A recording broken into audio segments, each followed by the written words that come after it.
What's going on, YouTube? This is SG1 Sports, and you're watching our ACC football channel. Wake Forest had one of the easier schedules really in the country at the Power 5 level in 2019, especially early in the season, and I think that is a big part of why they got off to the hot start. You saw at the end of the season this team just didn't look quite as good because the schedule got tougher. You know, had a road game against Clemson, a road game against Virginia Tech. They even lost to Syracuse in the regular season finale.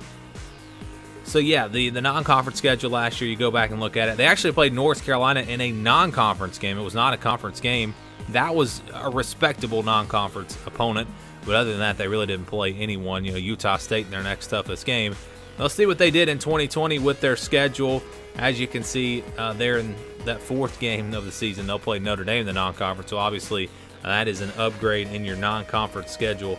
They open up the year on September 4th. They're going to be a Friday night game to start the season off on the road at Old Dominion. So Wake Forest at Old Dominion. And then on September 11th, they will play Appalachian State, also on a Friday night. So they open up the year with 2 straight Friday night games. I guess the freshmen coming in will feel right at home with the 2 Friday night games to start off the season. App State, we know, one of the better group of 5 teams. Had a really good year last year, so that will be a difficult challenge as well. I think the non-conference schedule definitely is an upgrade this year. They have Villanova after that. Don't really expect much of a problem there. But then Notre Dame on September 26th. They'll play in Charlotte, so it'll be a neutral site game, but obviously closer to Wake Forest. We'll see. I don't know exactly how the fan split will be there, but that at least is not a road game. So you look again at those non-conference games, it's much tougher than what they had to do last year with App State and Notre Dame here on the schedule. And they have a couple of tests early in the season as well before getting into conference play in October. They open up their conference schedule on October the 3rd at Duke. So they'll play Duke first, and then on October the 9th, they will play Miami. That will also be a Friday night game. They have a lot of Friday night games for some reason. That's a home game.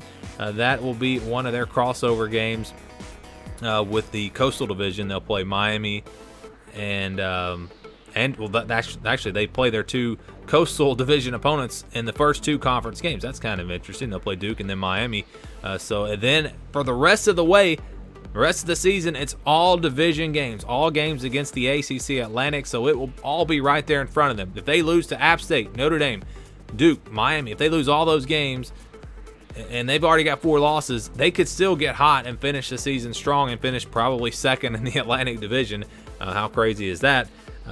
But yeah, the end of their schedule, it's all going to be against the division. Florida State on October the 17th on the road. That'll be a tough matchup there. They get a bye week after Florida State. They come back after the bye week with another road game. This time it's on the road at NC State. Of course, they had a bad year last year, but we expect them to be improved this season. On November the 7th, it's Syracuse at home. I'm sure they'll be looking for revenge in that game. November 14th is a road game against Louisville, a team that I think a lot of people are picking to finish maybe 2nd in the Atlantic. So you look, you know, Clemson's going to win the ACC Atlantic unless something crazy happens. You look for that battle for 2nd place.